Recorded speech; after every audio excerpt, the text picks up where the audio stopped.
Hello, people. You are in for a treat today. I'm telling you, since we started PraiseCharts Live, it was my dream to do exactly what we are going to be doing in the next 45 minutes.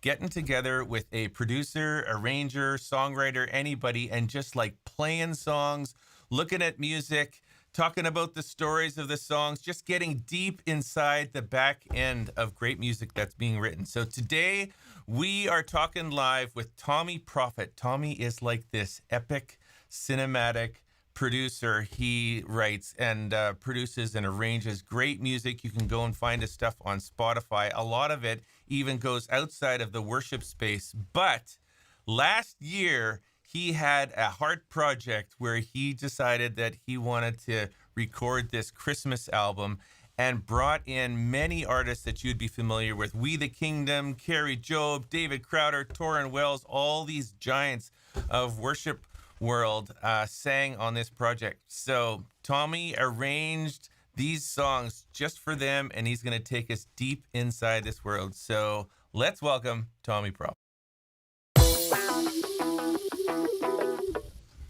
Tommee, welcome to PraiseCharts Live. Good to have you here. Thanks for having me. Right on. So I see, Tommee, you're just talking to us right from your spaceship. Like, what planet are you on there? Yeah. I had the opportunity to build a new studio just last year, and so I kind of wanted it to feel spaceshipy and movie theater-ish. Yeah.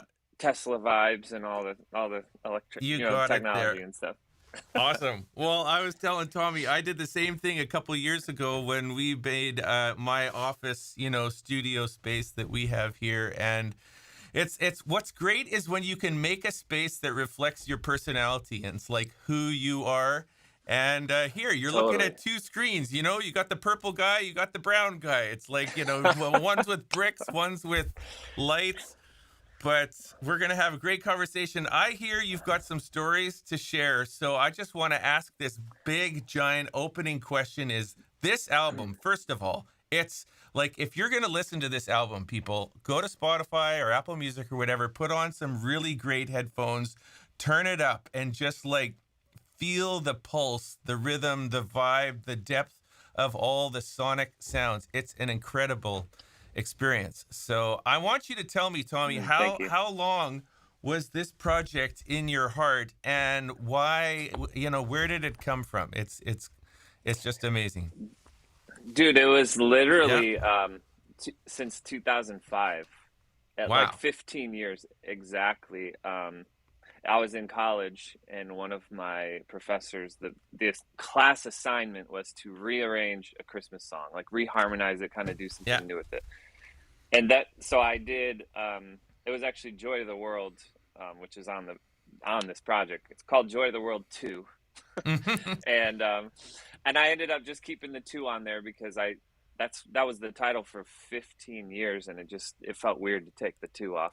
And I thought it'd be funny if churches were like, hey, let's do Joy of the World too. So I kept that on there. But I rearranged this Joy of the World song and I had so much fun. And I was like, I was like, one day I want to do this, like just a big Christmas album where I do that with all the songs, where I cover every single, traditional Christmas song and just kind of reinvent stuff but keep it, classic as well. And just I didn't know what it was going to be really. The sound in my head changed a lot over 15 years, but I just knew this big Christmas album was just a big project I wanted to do. And then I just could never get to it. I had so much on my plate every year, and then I wouldn't remember until like November, and then it was too late, it's too late. to start. So for the past 5 years, I've said, I'll do it next year. I'll do it next year. Oh, I'll do it next year. And then finally, it really took a global quarantine to finally have some time to myself. That's why I was able to do it in 2020, because no one was really coming out, and coming to the studio. And so I was like, I'm going to start this Christmas album. And it turned into, a 6-month project of just like literally 12 hours a day in the studio.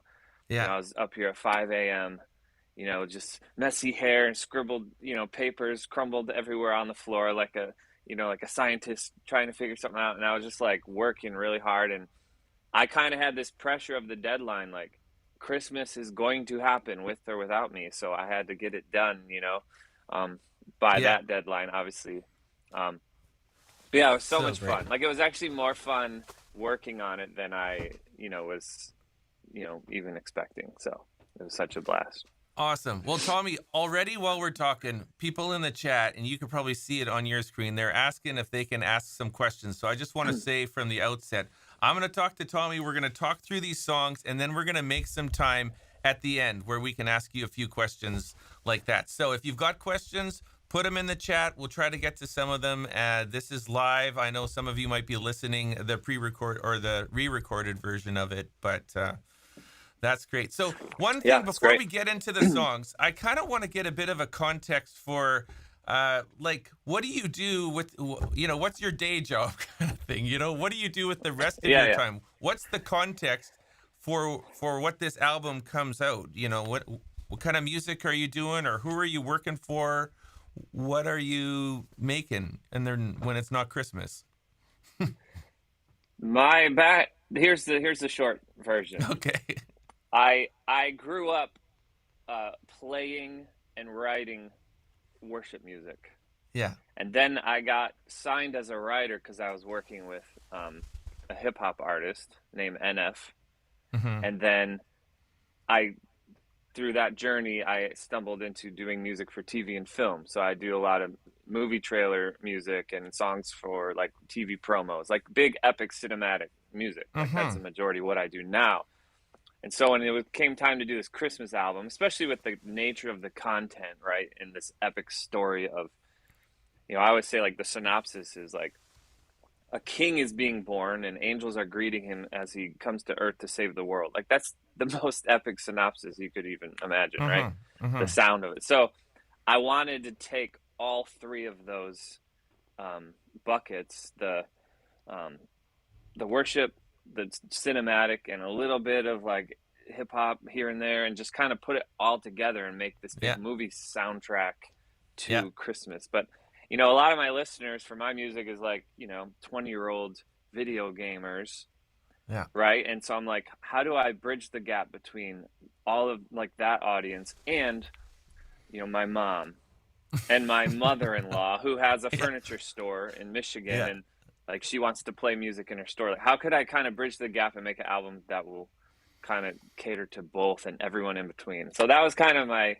goal, was just to make something that wasn't just for a small audience, but something that everyone could enjoy, different moments for each of them, You obviously have a very unique position, because I've seen, some of the videos you've made of worship arrangements. They are like stunning, stuff that you've recorded with that girl. Who's that girl that you recorded a couple of songs with? She's just got that pure like voice that sails. And then, I don't know, I loved your worship stuff. I used to do a lot of worship covers I have two friends. I did a worship album with my friend Brooke Griffith.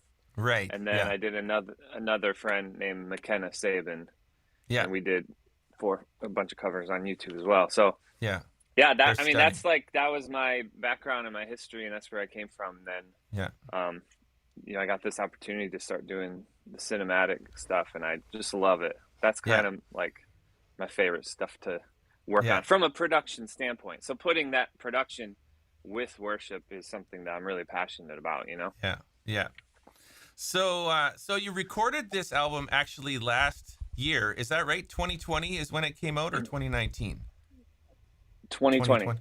Yep. Okay, so right inside the pandemic, it kind of came out. So now we're at, the second year of it, and you came to us, I think it was in August or July or something, and just people were asking for orchestrations and parts, and they wanted to do some of this music in their church.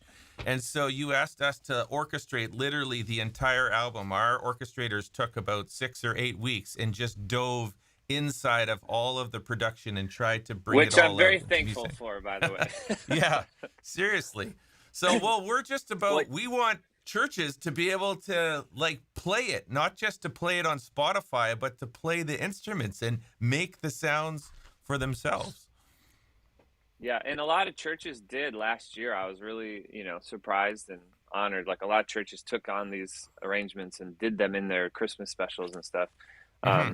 Some churches plan so early, I mean, in Mm-hmm. July, they're planning their Christmas service and they Mm-hmm. have full orchestras, a lot of them and stuff. So I had so many messages just about, hey, do you have the string parts? Do you have the brass part, like the whole orchestration or Yeah. sheet music for the piano and all this stuff?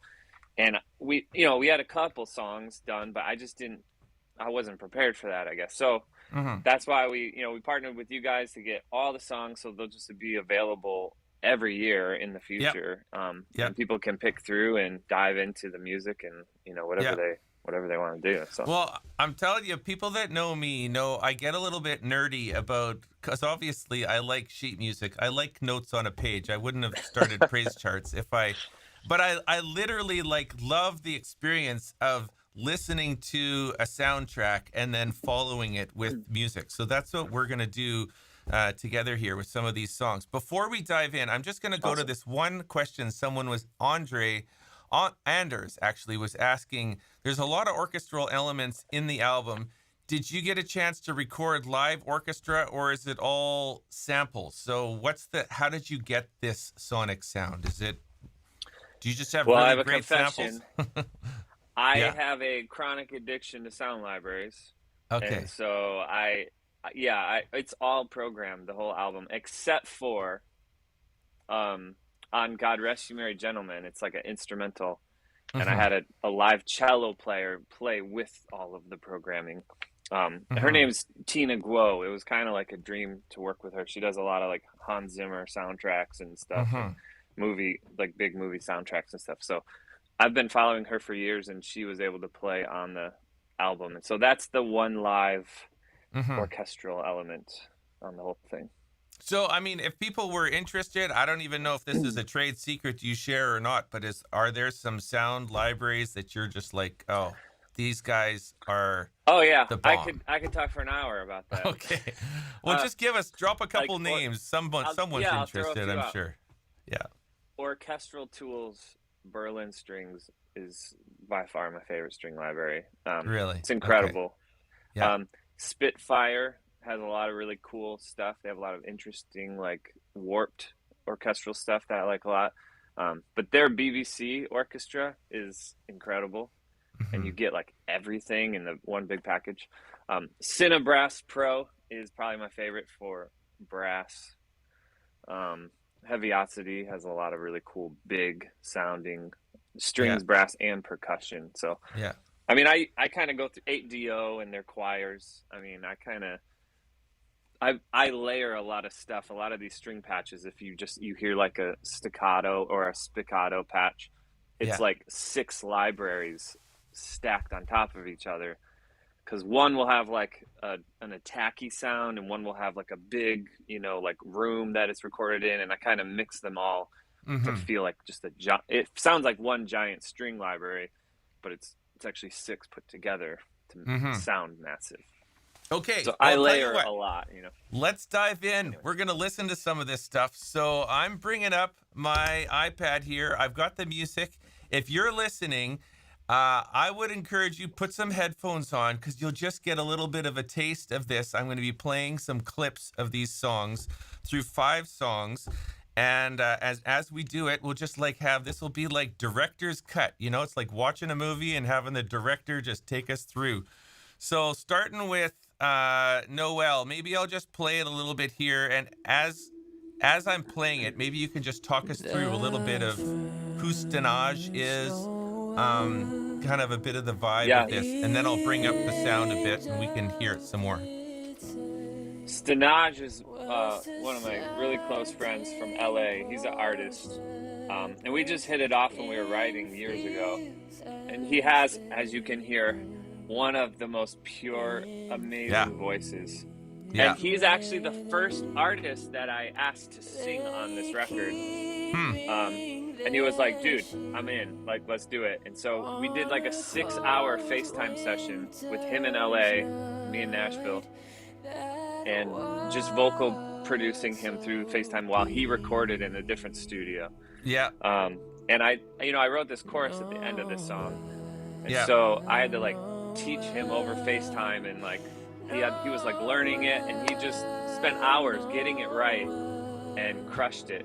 And he's like, man, bro, this song is so high, you're killing me. I'm like, well, wait, there's a key change. So then he jumps up, and no one else could have performed this song quite like him. So okay, I'm gonna take it to that key change. It comes in at like 4:02 in the track. Here we go. I'm gonna turn up the sound and we're gonna listen to this.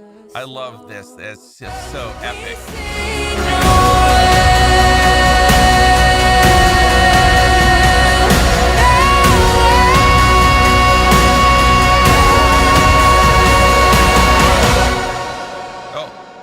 That was the last note. That was it. Okay, just a second. Okay,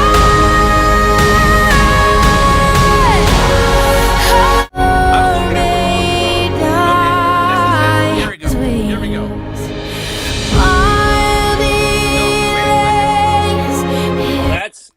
That's the wrong song. I know. I'm gonna get my act together here. I've got it right now. 2:30.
So what's interesting about that is actually I wrote that chorus back in 2013.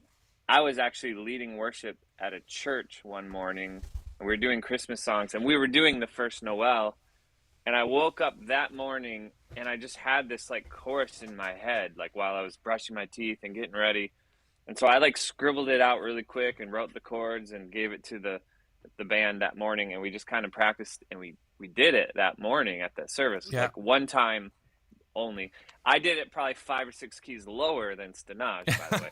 But we did it that morning, and then I held on to that, and I was like, I want this to be part of that Christmas album that I'm going to do, not knowing who would sing it or when it would happen. So yeah, he made that song like come to life.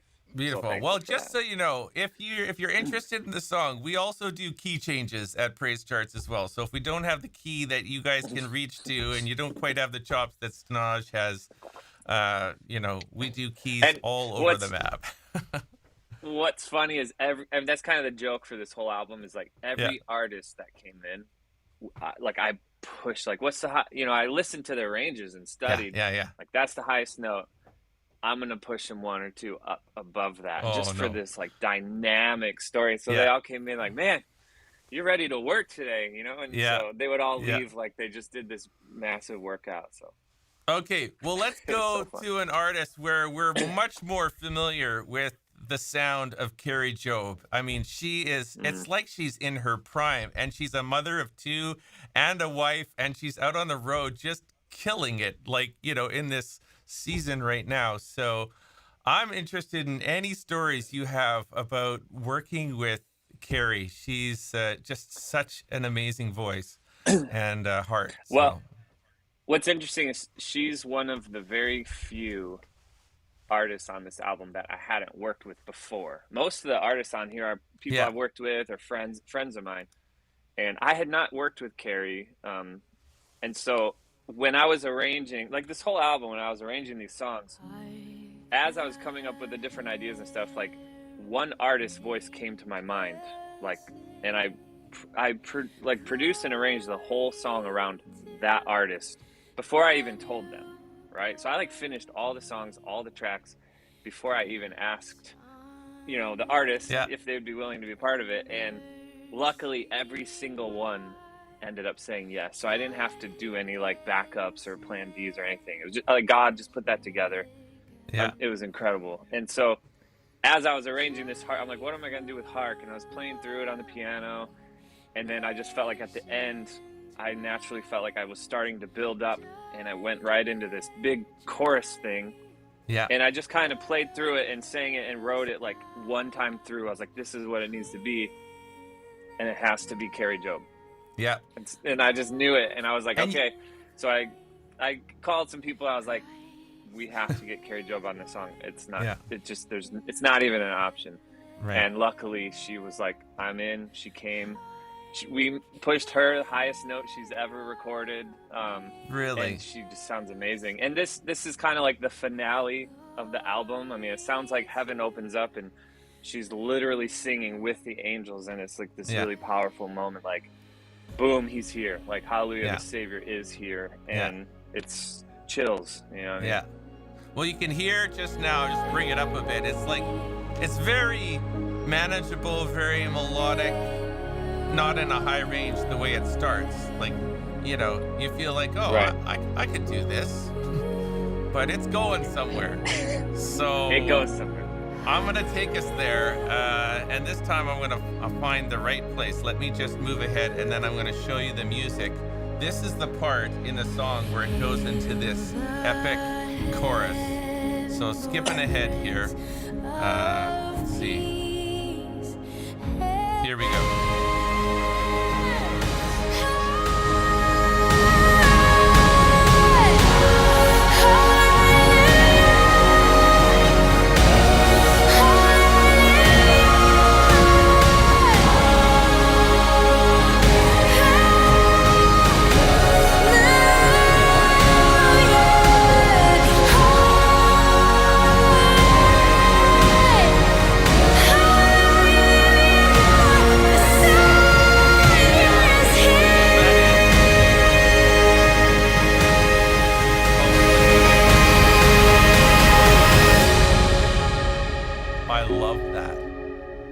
I love that. Like, it's like you're sailing off a cliff and just,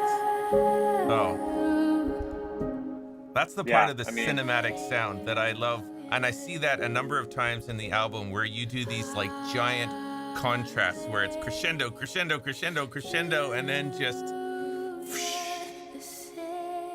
yeah. Right? And it's funny. It's like, in the trailer world, it's like the action moments, and then the screen goes black, and the title will appear with the date to some soft piano thing, right? Mm-hmm. So I kind of like incorporate that, and naturally that production comes into this album where there's a big crescendo, and then it like sometimes it hits, or sometimes it just kind of like falls off, and then almost every song, not all of them, but almost every song has like, it starts really small and like emotional and worshipful, and then it like builds into these powerful epic anthems. You know what I mean? Yeah. I guess that's just kind of stuff I love. Yeah, for sure. Well, and that's what makes this album so unique, is that you were writing with people in mind. So and it's a funny story that sometimes you wrote first and then you went and asked them if they'd sing on your album after the fact, like with Carrie Job. So I'm glad she said yes. It was, oh, me too. Like, she made that song. Like, every single artist, like, their voice is the signature instrument on the track. Like, like, if it was someone else, it just would have been a different song even, so Mm-hmm. knowing Mm-hmm. it was them and kind of slightly tweaking production towards their sound as well, Mm-hmm. Mm-hmm. and then studying their ranges, for their voice and the key of the Mm-hmm. song, and just figuring out what would be powerful for them to yell. I mean, one of the Mm-hmm. I think we're actually going to talk about Crowder in a little bit, but Yes.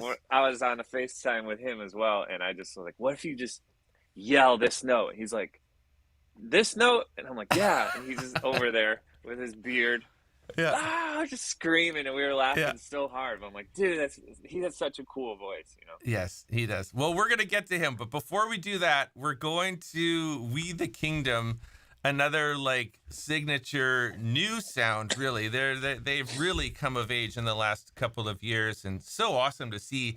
It's like, what a dream. Ed Cash gathering his family together. It's like every night is family gathering for him on the stage. So I love that. Yes. Yeah. Yeah. So They're tell awesome. a little bit about. Go ahead. I've known Ed for a while. Yeah. He's just obviously he's amazing. Mm-hmm. When I was thinking about this album, I love their sound, and I feel like it goes really well with the sound of the album. And they're the second track in, and just energy and the organic sound that they have is so cool. And I was like, man, and I started playing with We Three Kings, and it was like, not only will this fit their sound perfectly, but the what's it called? The symmetry of We Three Kings featuring We the Kingdom just felt right. Yeah. Yeah. You know what I mean? Right. Almost in a funny way, like We Three Kings, We the Kingdom, like it looked really good on paper. I'm like, man, this is just, so that's kind of a funny nod, but then like their sound and the minor feel of We Three Kings. And okay, we got to listen here. Listen to this is Franny singing here. Gold I bring to crown him again. Verse 2. King forever, ceasing never, over us all to reign. Oh yeah, I love it.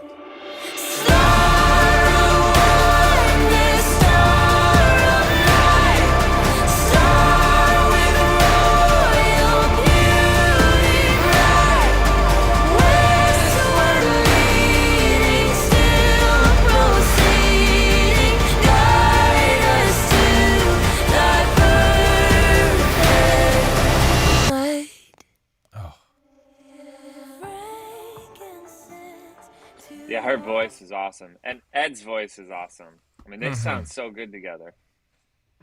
But Tell me a little bit about how they relate together as this. How does this family vibe work? The father, daughter, the son-in-law. I mean, I don't know who all makes this band up, but what's? Yeah, no, it's awesome. I mean, they're so obviously so comfortable with each other and just joke around and jab at each other like family when you get together at like a family, get together. This was my first time working with them, though I knew, Ed, I knew them, apart from this. We hadn't worked together. I mean, they're a new band, right? So, yeah. I mean, they came in, we got Chipotle together and just laughed and talked, and oh, nice. we're all yelling on the mic as a big group, and they actually brought in a lot of like production ideas and like extra percussion stuff, and like so we could blend our sounds together for this. Yeah. And it just sounds massive, but they're awesome. I mean, and like you said, like what an amazing thing, like for Ed at this point in his career with all like the amazing success he's had, to like go out on the road with his his kids and his brother, and have their other friend with him, and like just to tour as a family, like that's got to be that's one of the hardest things for a touring artist is the family piece, right? Leaving them at home. So getting to bring them on the road, I imagine that's so much fun. And what about the sound that We the Kingdom is bringing to the worship, sonic sphere that we have? It's like it's a unique, edgy, raspy. I don't know. Like, describe it to us. What is it that they're bringing that's so fresh? So, man, I don't. I mean, Ed's always been so good at organic. Yeah. You know what I mean? Like organic, just real instruments hitting on real things. You know what I mean? And strumming strings, like Mm-hmm. he's just always been really good at that. So yeah, they definitely found their lane. Like no one else in the Christian space is really doing that, you know, on that level. Mm-hmm. And obviously, as amazing songwriters, that is a huge thing. I mean, the Mm-hmm. songs, like, you know, that they're writing are, it's all about the song, right? That's what everyone says. Mm-hmm. So Ed being an amazing songwriter, and all of them are great songwriters. And producer. Like, he's a you just put all producer that, as well. Yeah. right. So, I Yeah. mean, naturally, he put all those people together. I mean, it's gold. I mean, they're Yeah. crushing it. Yeah. Beautiful. Okay, we got to keep moving through. I know we could talk for hours on all these, but the next one I have, and you were hinting at this, is David Crowder. Also got that raspy, like, you know, just down to earth kind of sound, and he brings a bit of that vibe that we were sort of hinting at with We the Kingdom. So, but you kind of remade Go Tell It on the Mountain. Normally it's in a major key and it's kind of like Go Tell It on the Mountain, but you didn't do that. So, No, I mean, there were only, I wanted few moments where I did completely take a risk and depart from the original version and do something new, just kind of more my style. There were certain songs that I felt like wouldn't fit the record, right? Like if we did Go Tell It on the Mountain, like it would just feel too happy, and it just felt, it didn't fit. So I actually, he was one of the first artists I did ask as well. I made this track with him in mind. I recorded it with my voice, sent it to him and said, dude, what do you think about being a part of this? You would sound amazing on it. And he literally was like, done. Let's FaceTime tomorrow. really? And I'll record vocals. He was in Atlanta in his studio. Yeah.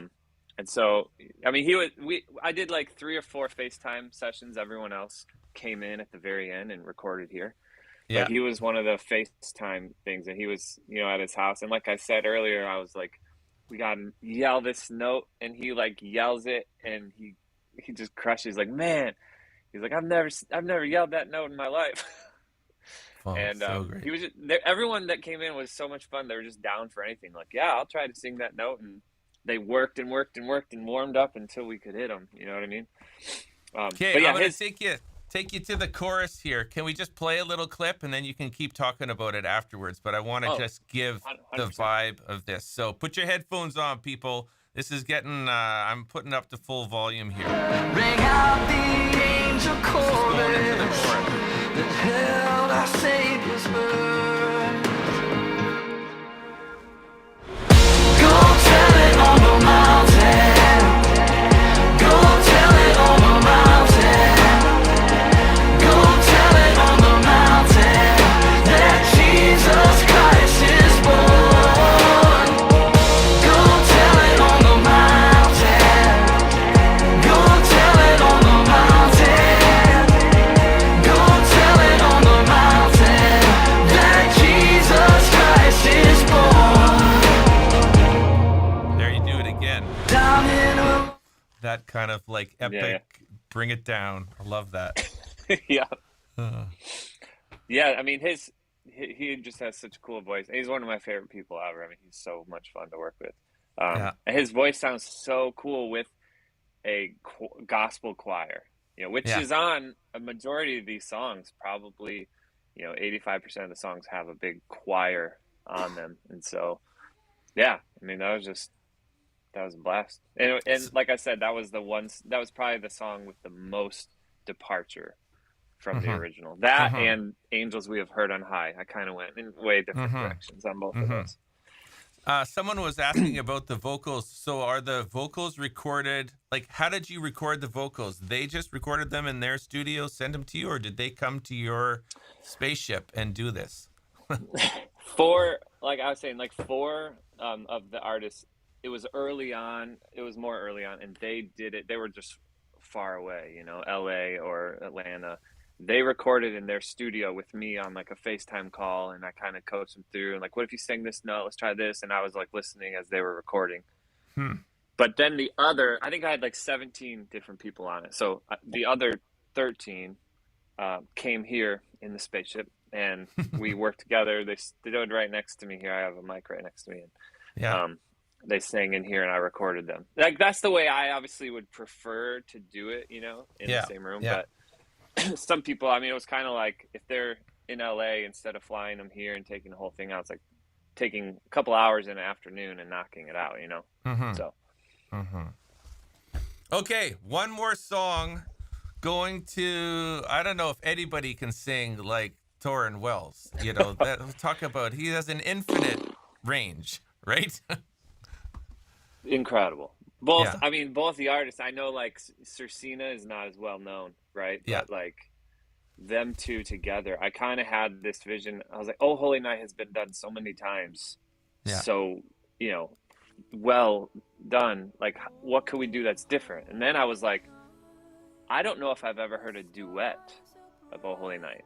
It's always that one singer and it's their showcase hitting that note. It's at the end. ultimate solo. Yeah. Right. And so I'm like, what if we did a duet but made it just equally as powerful as that solo note? And I knew I wanted Cersina and Torrin Wells. And I was like, man, Cersina, I'm really good friends with her. We've done a lot of TV film together. She's like, I'm in. And then Torrin, you know, I asked I think it was his manager at the time, and he goes, you know, Torrin is never, he hasn't really done many features, and he's never really done a Christmas thing, and, you know, I don't know, but I can ask him, and kind of made it sound like I don't know if he's going to do it. And then I got a call back, they're like, he said yes, he's excited. Wow. And he flew in, and we did this. It was funny, he came in the morning. He was like, all right, I'm ready. What, you know, he hadn't even heard the track. Most of these artists came in without even knowing. They just kind of blindly trusted, like, all right, we're recording Christmas music. And I played it for him, and he's like, oh, he's like, all right, I need more time to warm up. And I left for like 30 minutes. He's like, I didn't know you were asking me to sing today. I didn't know I had to sing. Yeah. So it was fun. He warmed up, you know, and then we ran through it and did some passes, and he just crushed it. I mean, his whole verse is incredible. And then when they come in together at the end, there's 2 key changes in this song, which is another thing I was trying to make unique for this version. I hadn't really heard a key change in Oh Holy Night, you know? Yeah. Yeah. And so they sing together at the end. It's really powerful. Right. Well, I'm gonna bring us to that third key change, which comes late in the track. I've got it at 3:35 here, so just give me a second. I'm gonna cue it up and bring up the volume. Here we go. His power and glory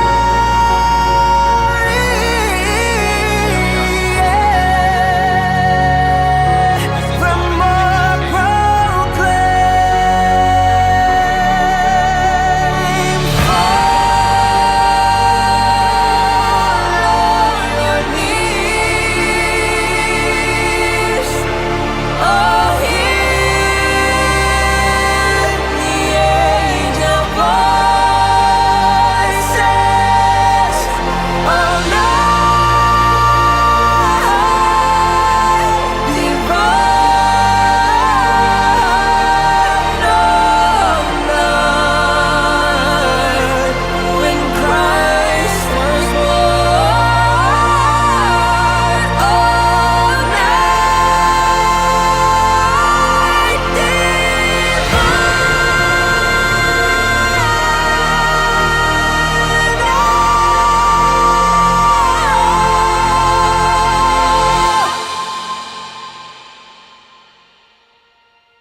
Oh, night divine.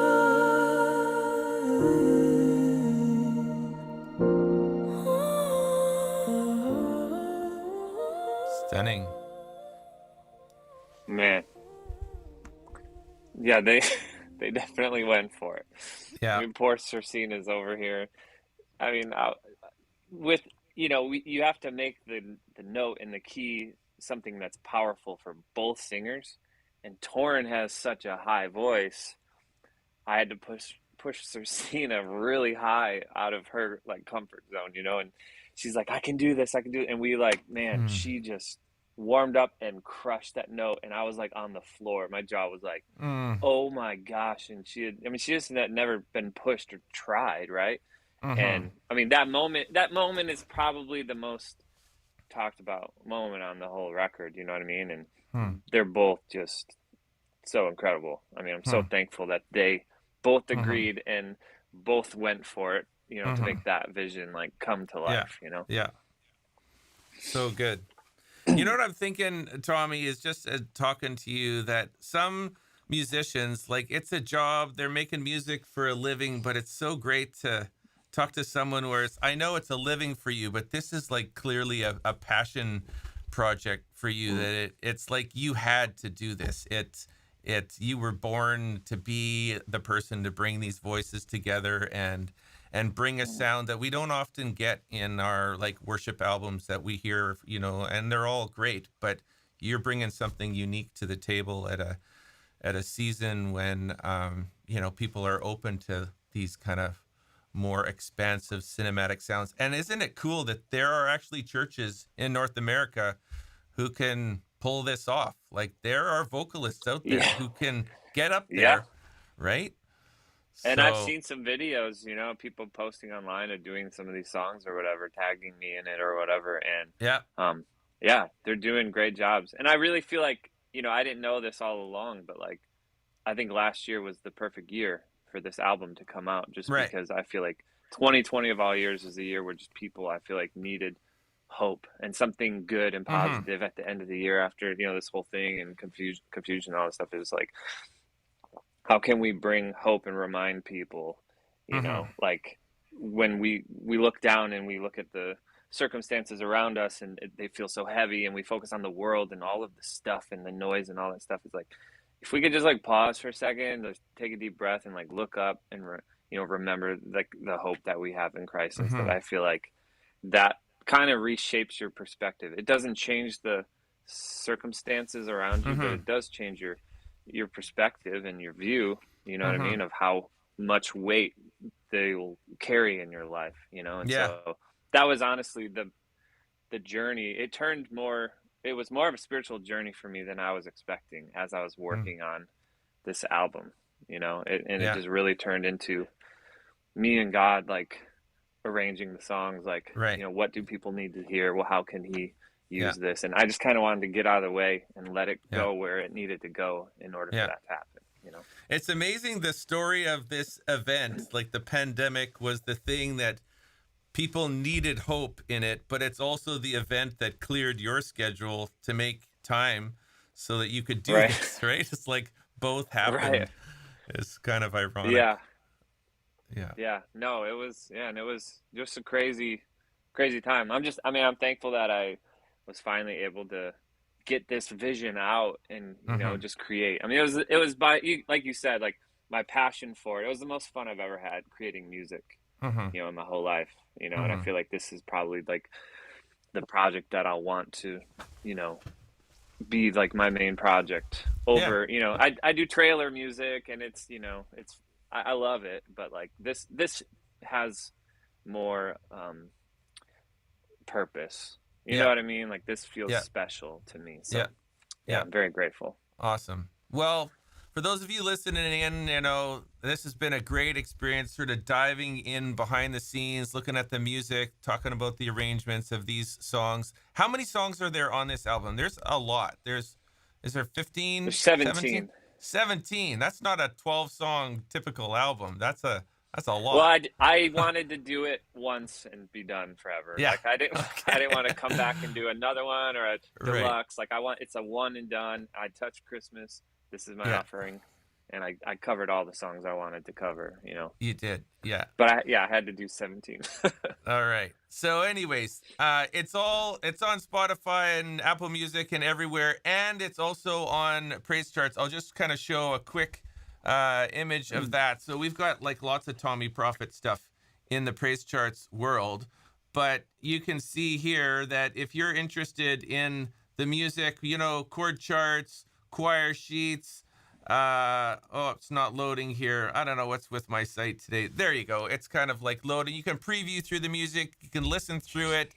If you just want a lead sheet or a chord chart, or you want to like go for the full symphonic orchestral sound, I mean, go for it. I just love the fact that we get to keep doing this in PraiseCharts. We're pumping out orchestrations every day and making violins and trumpets and flutes come alive all over. I love that kind of love supporting the church in that way. So even if your church just has a couple of saxes, which most churches don't have the full symphony orchestra, but whatever, you know, let your instruments play and make a great sound. So thanks, Tommee, for pouring your heart into this. Thanks for giving us this time. This has been super encouraging. All the links to these songs that we've listened to are in the show notes for this video. And so click on those and support Tommee as he continues to make great music. And thank you very much, Tommee. Loved this time together with you. Dude, yeah.